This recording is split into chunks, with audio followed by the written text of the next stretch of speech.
जी हाँ फ्रेंड्स, आपके लिए यह जो क्वेश्चन है डायरेक्ट हम लोग प्रश्न पे आ जाते हैं और इन सभी प्रश्नों को आपको याद करके जाना है। ठीक है, एक भी क्वेश्चन फ्रेंड्स आपको छोड़कर नहीं जाना है, क्वेश्चन आ चुका है आपके लिए। ठीक है, तो चलिए आज का पहला क्वेश्चन है कि हड़प्पा सभ्यता की खोज किसने की थी। ठीक है, इसको याद मतलब जितना भी इसमें वीडियो में हम आपको प्रश्न देने वाले हैं, आपके एग्जाम में प्रश्न 50 प्रश्न पूछेगा और यहाँ से सभी को आपको याद करके जाना। ठीक है, आज का पहला क्वेश्चन क्या कहता है कि हड़प्पा सभ्यता की खोज किसने की है। ऑप्शन नंबर है दयाराम साहनी, राखाल दास बनर्जी, MS वत्स या फिर उपरोक्त में से कोई नहीं। आपके फ्रेंड्स क्वेश्चन का आंसर का हम इंतजार करेंगे, सही जवाब बताइए। सही जवाब क्या होगा, सही जवाब क्या बताइए। तो याद रखिए दयाराम साहनी जो है हड़प्पा सभ्यता की खोज किए थे। ठीक है, अगले प्रश्न की ओर चलते हैं हम लोग। अगला क्वेश्चन है कि बौद्ध संगीति प्रथम बौद्ध संगीति का आयोजन हुआ था, बताइए। प्रथम मतलब पहला बौद्ध संगीति का आयोजन कहाँ हुआ था, वैशाली में, राजगिरी में, पाटलिपुत्र में या फिर कुंडलवन में। सही जवाब क्या होगा, तो याद रखना आपको फ्रेंड्स राजगिरी में हुआ था। ठीक, कहाँ, राजगिरी में हुआ था प्रथम बौद्ध संगीति का आयोजन। ठीक है, आगे चलते हैं। वृहद स्नानागार की प्राप्ति कहाँ से हुई थी। वृहद स्नानागार की प्राप्ति, वृहद स्नानागार की प्राप्ति कहाँ से हुई थी, कालीबंगा, मोहनजोदड़ो, लोथल या फिर हड़प्पा। ठीक है, तो फ्रेंड्स याद रखिएगा ऑप्शन नंबर बी हो जाएगा फ्रेंड्स, मोहनजोदड़ो हो जाएगा। ठीक है, आगे बढ़ते हैं हम लोग अगले प्रश्न की ओर। अगला क्वेश्चन है कि महावीर जैन धर्म में ... तीर्थंकर थे। जो महावीर जैन जो थे, महावीर जैन धर्म के कितने नंबर के मतलब ये तीर्थंकर थे, 22वें, 23वें, 24वें, 25वें। आपके एग्जाम में क्वेश्चन आने वाला है। ठीक है, आने वाला हम कह रहे हैं मतलब आ चुका है, इसलिए याद करके जाना है। चौथा का ऑप्शन नंबर डी हो जाएगा। ठीक है, अगला क्वेश्चन है कि महावीर ने जैन धर्म की प्रतिज्ञाओं में जोड़ा। महावीर ने जैन धर्म की प्रतिज्ञा में क्या जोड़ा, ब्रह्मचार्य, ध्यान, संन्यास, त्याग। याद रखिए फ्रेंड्स ब्रह्मचार्य को जोड़ा था। ठीक है, ब्रह्मचार्य याद रखिएगा। आगे बढ़ते हैं।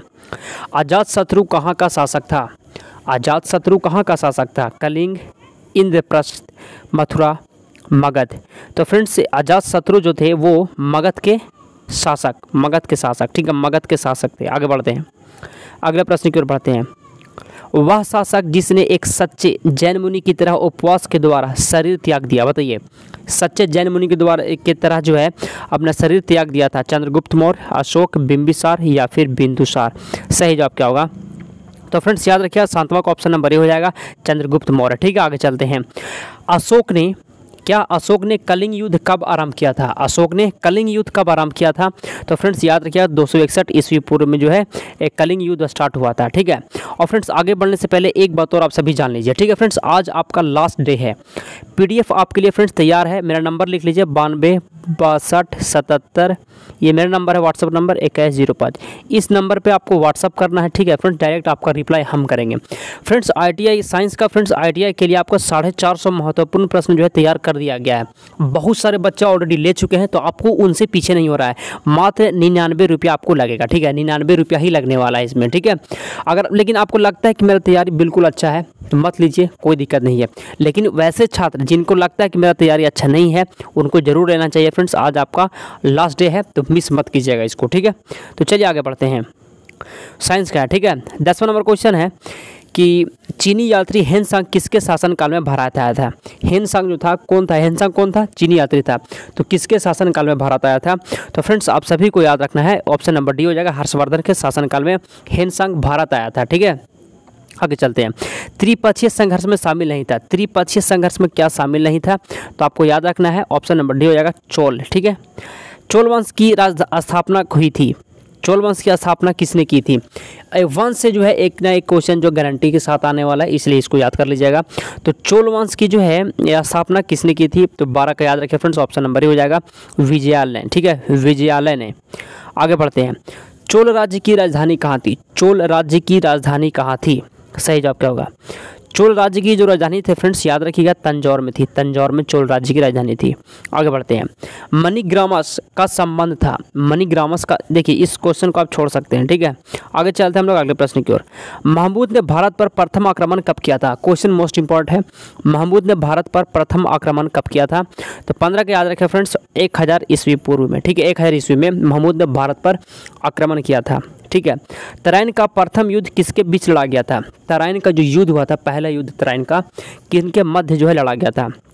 ऑप्शन देख लीजिए फ्रेंड्स, ऑप्शन देखिए, उसके बाद जो है आपको जवाब लगाना है। सही जवाब क्या होगा, तो याद रखिए फ्रेंड्स, मोहम्मद गौरी और पृथ्वीराज तृतीय के बीच जो है तराइन का प्रथम युद्ध हुआ था। राजतरंगिणी की रचना कब हुई थी? राजतरंगिणी की रचना कब हुई थी? तो फ्रेंड्स आपको याद रखना, राजतरंगिणी की जो रचना हुई थी वो 12वीं शताब्दी में हुई थी। ठीक है, आगे चलते हैं। पुरी उड़ीसा के मंदिर किस शैली के हैं? पुरी के जो मंदिर है किस शैली के हैं? क्वेश्चन देख सकते हैं कितना शानदार है, नागर शैली के है फ्रेंड्स, याद रखिएगा। ठीक है, आगे चलते हैं हम लोग।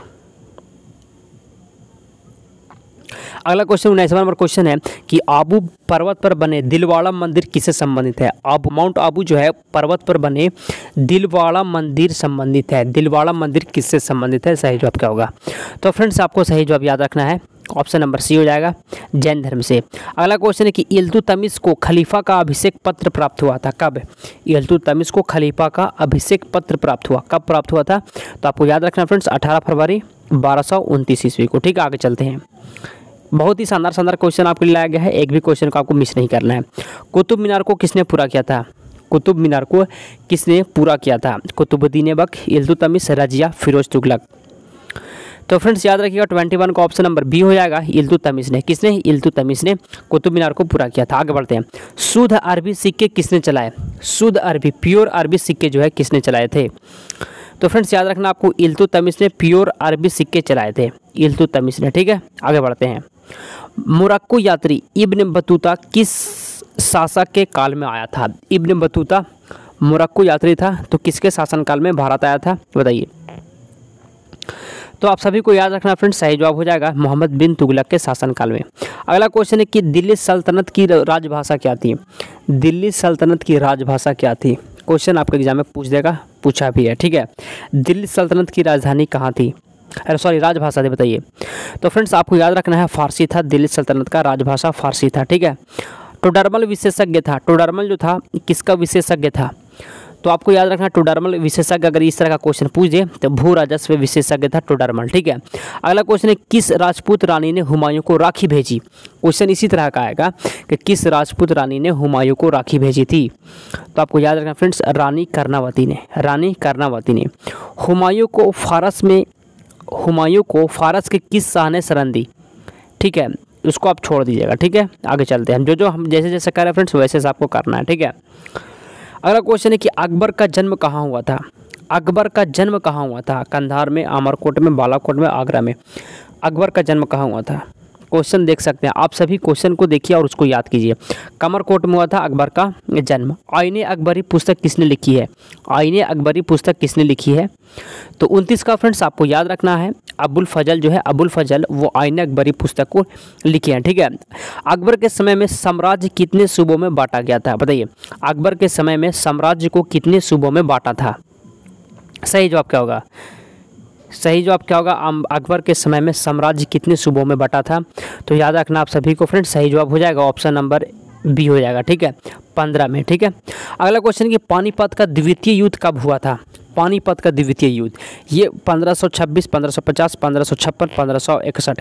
ये क्वेश्चन आपके लिए होमवर्क के रूप में, मतलब इसको आपको कमेंट में तुरंत दीजिए। तो पानीपत का द्वितीय युद्ध कब हुआ था, इसका आंसर आपको अभी नहीं बताएंगे। ठीक है, तो चलिए इस सेशन को हम लोग फ्रेंड्स समाप्त करते हैं। 11:30 बजे लाइव हमसे जुड़ना ना भूलें। Thanks for watching.